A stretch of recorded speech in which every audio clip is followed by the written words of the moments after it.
దీక్షగా 42 రోజులు శివాలయానికి ఎవ్వరికీ చెప్పద్దు.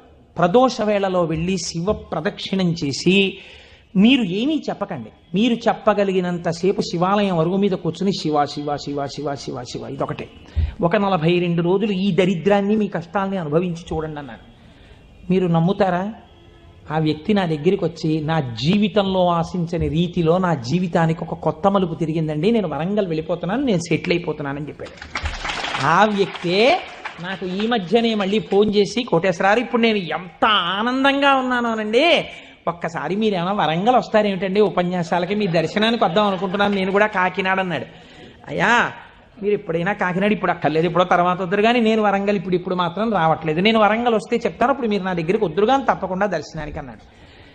కళ్యాణి అందులో అంటారే, ఏతి జీవంతిమానందో నరం వర్ష శతాదపి అంటుంది సుందరకాండ. 100 ఏళ్ళు